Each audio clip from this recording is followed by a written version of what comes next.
Take a moment to observe the many beautiful and varied forms of wild fauna and flora and just the ecosystems around you. Stop and observe how they help to sustain the lives of billions of people across the globe. It's a momentous task, but one they do quite easily. Well, once the trees keep swaying, the animals keep breathing, and the cyclical rhythm of the ecosystem spins on.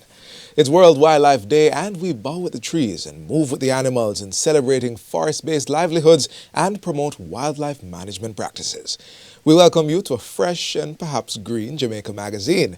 I'm Theodore Henry, and we begin exploring right now.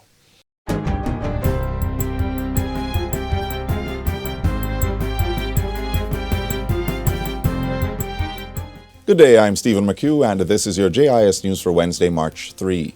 Government will be spending $62.4 billion on housing activities in the 2021-2022 fiscal year. This was revealed in the Jamaica Public Body's estimates of revenue and expenditure. The solutions will be delivered by the National Housing Trust and the Housing Agency of Jamaica. $57.72 billion will be used by the NHT to start 8,513 housing solutions, complete 7,043 houses, and issue 12,083 new mortgages. The Housing Agency of Jamaica will spend $2.69 billion to deliver 2,977 housing solutions and accelerate the distribution of titles to regularize informal settlements. It's part of the state's 5-year plan to develop 70,000 new housing solutions. We are doing it in many ways. We are doing it in titling by going through and regularizing persons who have occupied lands but have no titles. We are doing it through the Housing Agency of Jamaica, regularizing communities that were informally settled. We are doing it again by the Housing Agency in bringing to market affordable and low-income housing solutions. And we are doing it by the NHT in providing support for the financial system for home ownership. Meanwhile, even more Jamaicans will soon have access to improved housing solutions following the official launch of Phase 1 of the Edmund Ridge Estate Development in St. James. The development is named in honor of Tourism Minister Edmund Bartlett. It is being spearheaded by the Housing Agency of Jamaica, HAJ, along with the China-based Hanan 5th Construction Group Company Limited. Phase 1 of the development comprises 155 two-bedroom single-family homes and townhouses, as well as 3-bedroom split-level units.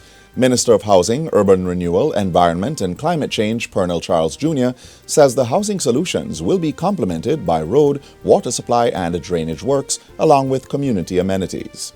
It is Edmund Ridge Estate, which my ministry can say is the first practical reflection of the outcome that we seek as a ministry and as a country. This is what we define as moving Jamaica towards becoming a more sustainable and resilient country. The 96-acre development will provide 772 housing solutions over 3 years.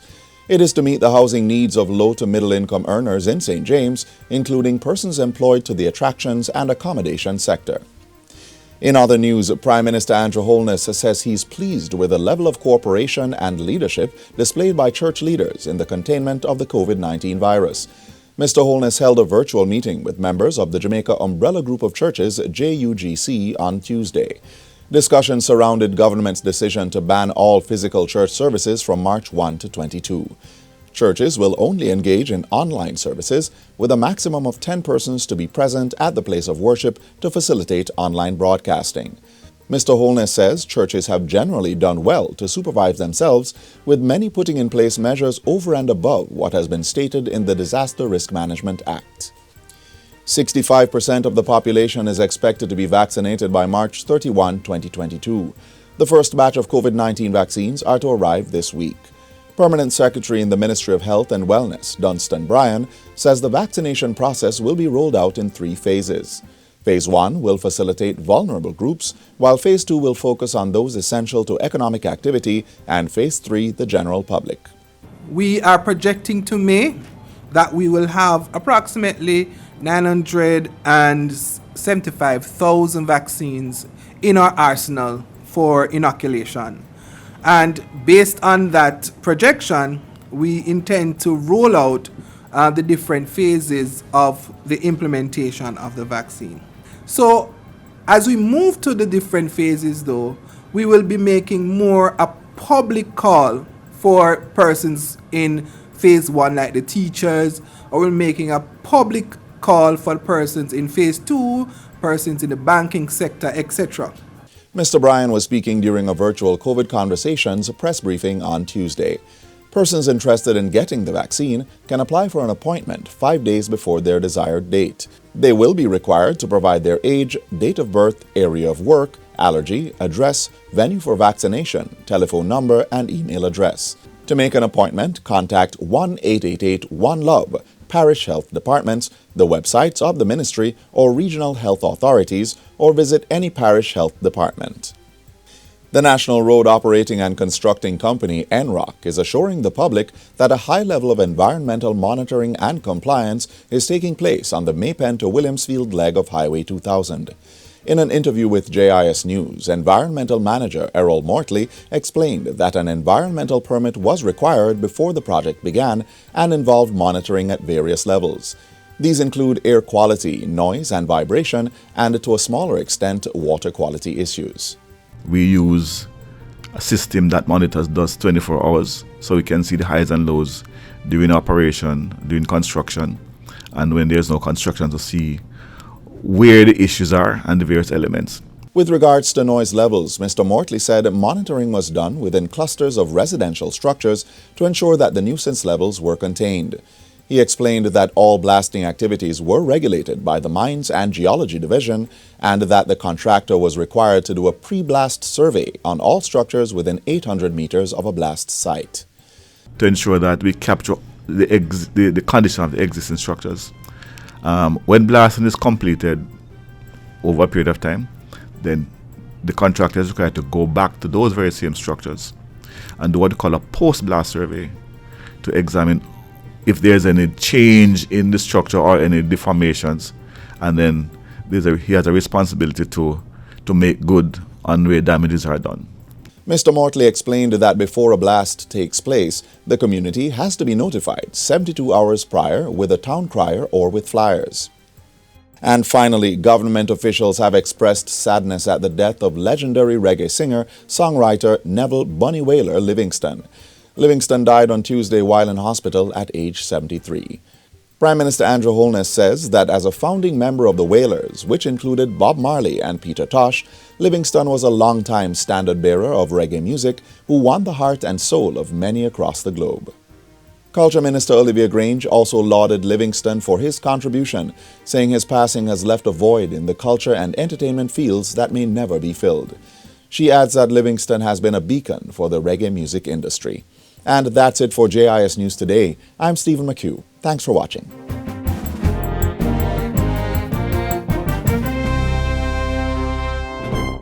A significant piece of our wildlife heritage that supports many plants, animals, and insects nestled in a single space are our public gardens. Here they thrive, spread wings, or root, sprout, or shoot. You get where this is going? Well, here are two public gardens where government tries to establish a more sustainable relationship between us, the people, and these crucial natural systems.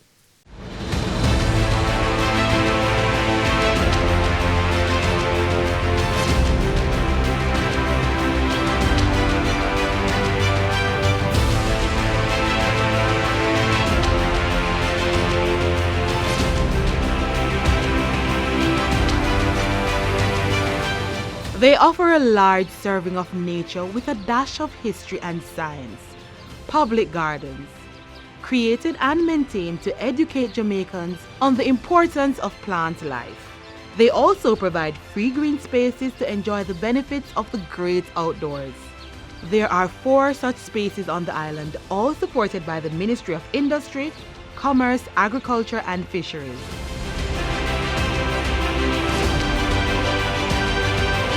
And after making our way through Bath and trekking through Castleton in the first part of our journey, we're now 4,800 feet above sea level. The Syncona Botanical Gardens, located in the cool, moist hills of East Rural St. Andrew. Syncona was first established in 1868 by the then Governor Sir John Peter Grant. At that time, the gardens was used as an experimental location. Various plants from other European countries were brought here for medicinal purposes, like the eucalyptus, the camphor, and other herbs are grown up here. Cinchona is unique as it is the only garden in the Caribbean at such a high elevation. Cinchona got its name at the time when there was a malaria infestation on the island, and that cinchona plant was brought to Jamaica by a governor of Peru. The cinchona plant was used to cure the malaria by way of extracting the bark of the plant and transforming that into quinine. And they used that to work on the malaria. There are no conservation programs at Cinchona, but if you're feeling adventurous, make the hike and study an array of exotic plants on location, including the almost 200-year-old hoop pine.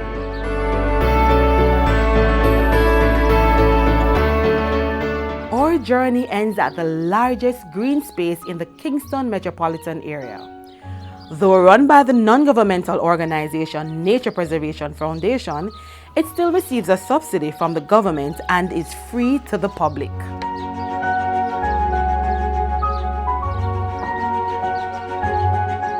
Hope Gardens comprises of 260 acres stretching from Old Hope Road to Skyline Drive, but the actual gardens is mainly 60 active acres. The garden was a gift to Major Richard Hope, who was part of the contingency of Pennant Venables who came to conquer the island in about 1655 when the English invaded and took over from the Spanish. Hope was an experimental site. They introduced exotic plants here and replanted them on the island once successfully propagated. Offspring of these plants remain in the garden. We have the cannonball tree, which is native to the Amazon rainforest, that bears a fruit that takes 18 months to ripe, and it also weighs about 15 pounds. We also have the sausage tree, and that fruit can weigh anywhere between 15 to 27 pounds, and it really does look like a huge German sausage. The tree is native to West Africa, in Senegal. Hope is vital in the conservation of the island's wildlife and flora. We have a particular project in which we go to the Cockpit country and get endemic plants, take them back to Hope Gardens, grow them and reintroduce them into the wild. The zoo also has a world-famous iguana project in which they have rediscovered the local Jamaican iguana, bred them successfully in captivity, and have introduced over 400 native iguanas into the hills of Hellshire. This garden is usually bustling with activities. Family gatherings, professional photography, and school excursions are among the popular happenings. The Chinese Garden is also a special place within the Hope Gardens. It was a gift, a $3 million US gift from the People's Republic of China to the people and government of Jamaica. I like about Hope Gardens is that you are free. You can do anything you want. You can paint, you can play, you can go to the zoo, like see the animals. My group came here because we have a history group project. We thought that coming to the Hope Gardens would be a good idea, especially on a Sunday, because on a Sunday it's quiet and I think it's very conducive to practice. There is greenery and it's an open space. So, you know, you get a nice fresh breath of air while you're here, and it's, I think it helps you to focus more on what you need to do. Hope Gardens is a getaway for persons wanting a break from the hustle and bustle of city life. A visit to public gardens provides this opportunity. Nature beckons. What are you waiting for?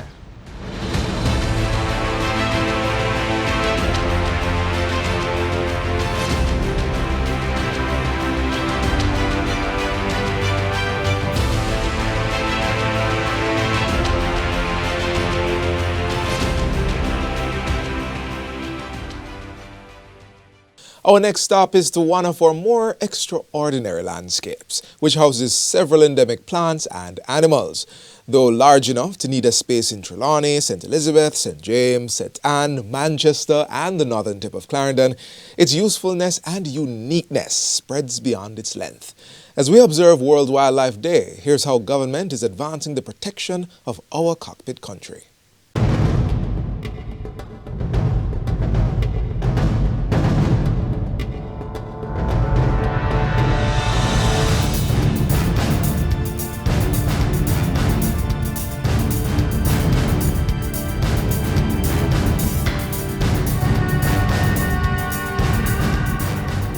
The Cockpit country, an environmental, cultural and historical asset which the people and the government of Jamaica value greatly. The Cockpit country is the country's largest water bank, the largest store of Jamaica's underground water, and it feeds many rivers. In seeking to protect the Cockpit country, we examined the areas that have the feature of the Cockpit, and then we looked at areas that depend on it, such as the forests. And we looked as well as the biodiversity that lives on it, the animals and the plants that live in that forest. And we protected that as well. And then we examined the issue of hydrology, meaning the water that is related to that area flows into the area and flows out of the area, the sinkholes and the various caves and crevices through which water enters and seeps underground, and we protected those as well. That protection was necessary because the Cockpit country has been under threat from human activity. Destructive farming techniques, improper garbage disposal, and overgrazing by animals are but a few of the actions that have negatively impacted this area. Thankfully, the government has stepped in by way of a protective boundary around the area. The Forestry Department is undertaking a ground truthing mission to align these boundaries on the proposed map with the actual landmarks. Ground truthing is taking place over 76,000 hectares of land across the mountainous regions of 5 parishes in the area designated as the protected Cockpit country. The process, which started in 2018, is expected to be completed in 2020. That boundary will be enshrined in law, and within that boundary, there will be no mining. And within that boundary as well, certain agricultural practices will be banned, such as slash and burn, the use of dangerous chemicals. And it will be a regulated space to protect that water bank of Jamaica and to protect the forests that grows in the Cockpit country and to generally protect that area as a national ecological park for Jamaica. Consideration is also being given to the historic significance that the Cockpit country bears to all Jamaicans, especially the Maroons. There are areas around the Cockpit country that are thought to be part of what is culturally considered the Cockpit country. The Cockpit country was where the Maroons lived, and it is where the British could not go. It is where the British were defeated in battle and had to see the Cockpit country and walk around it, creating what is historically called a ring road around the Cockpit country. And in fact, the Maroons were able, one of the probably only peoples who have defeated the British within this area and had a peace treaty. They were literally an independent state within Jamaica during the time of slavery. This is our legacy, a section of Jamaica that spans across 2 parishes, Trelawney and St. Elizabeth. The government of Jamaica will be continuing their fight to protect one of our greatest assets. And I want it to be absolutely clear to the Jamaican citizens that this government is the government of the environment. So we are not the government that will trade off economic benefit for environmental cost. That is not this government. So yes, we hear the complaints. Yes, we hear all that is happening on social media and what is being said.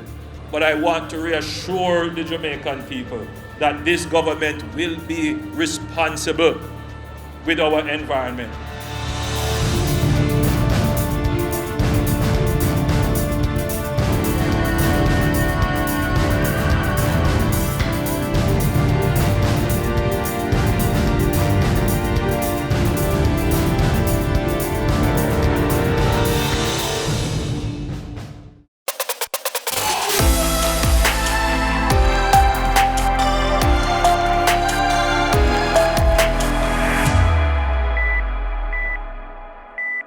We want to encourage you to do some more reading on our ecosystems and wildlife. But as we put a bit of a pause on that subject, let's zoom in on reading from a formal space. The Diagnostic reading test was designed to identify the level at which a child is reading while crafting solutions. Here's more.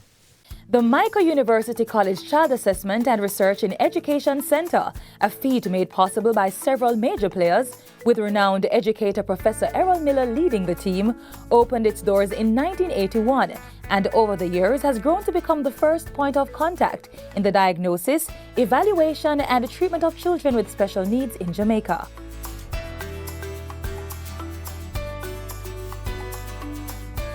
In 1975, the Ministry of Education mandated Jamaica College to educate and train teachers for special education.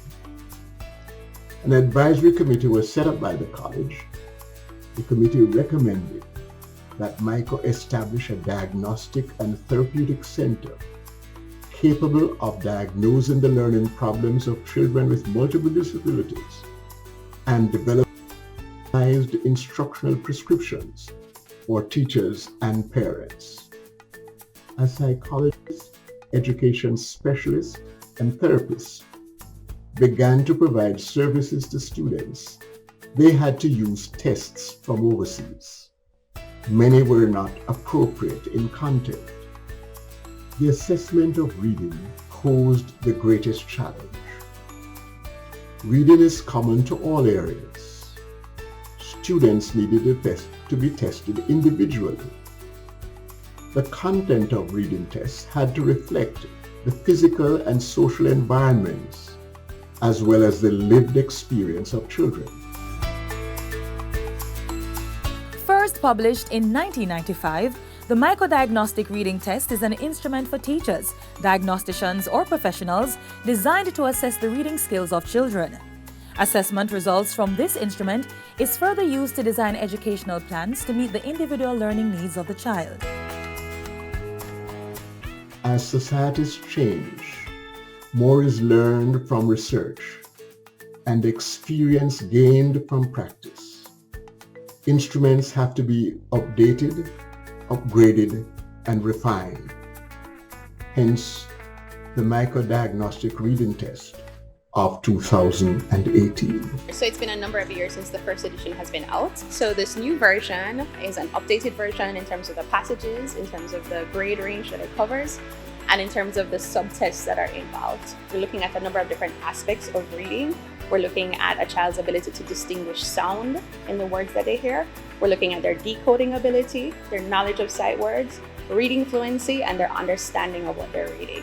One of the benefits of this new version, because we're looking at a number of different areas of reading, is that we can be much more targeted in the recommendations that we're creating for teachers and parents. So instead of just saying a child has a reading deficit, we can say maybe they need to learn more sight words, maybe they need to learn, pick up their fluency, maybe they need to target comprehension. So we can focus on the specific area of reading that they're having difficulty with instead of just saying they have a reading concern. It's administered individually. There are 3 components. There's a sight word, non-words, and reading comprehension. It takes about roughly an hour to an hour and a half, depending on the level at which the child is at. It varies because most of the children already come with reading problems.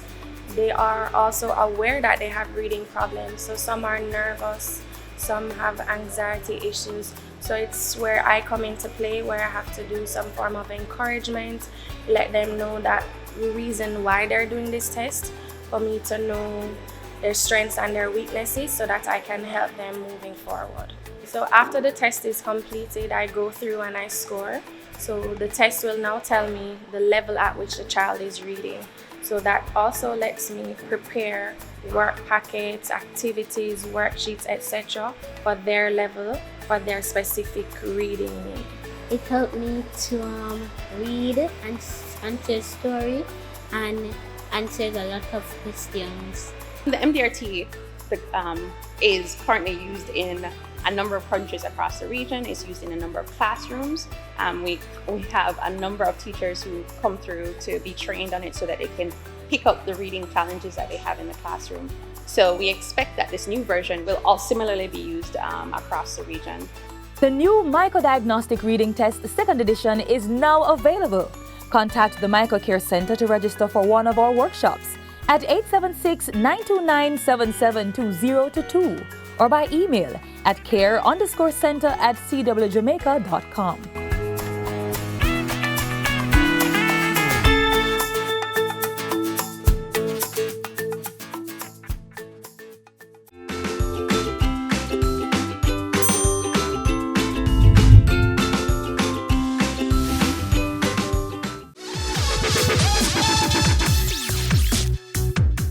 As we celebrate World Wildlife Day in this 24-hour period, we would like to share a bit more on the importance of preserving and protecting this space and how you can help and join in this international cause.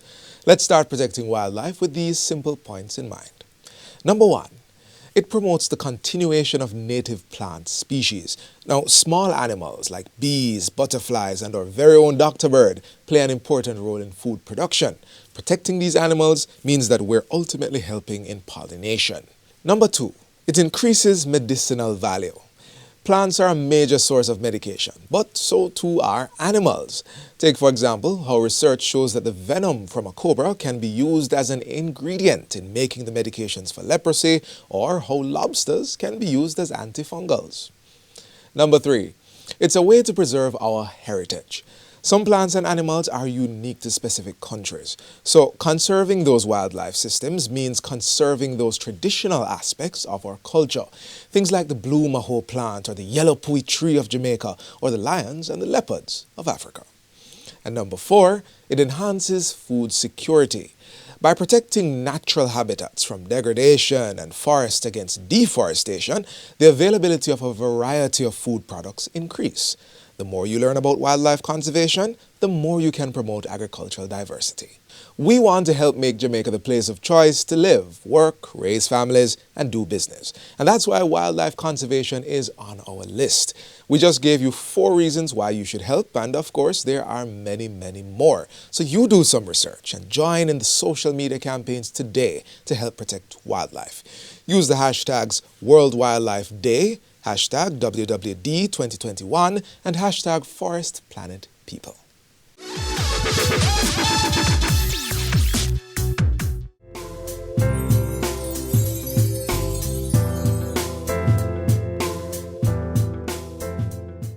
A lot happened today, and it can continue with just a click on our YouTube channel. There you can find this and other shows along with other features that our team packaged just for you. After watching, we invite you to head on over to the JIS website or visit our Facebook, Instagram, and Twitter pages for more information. From all of us here at the JIS, I am Theodore Henry. Thanks for watching.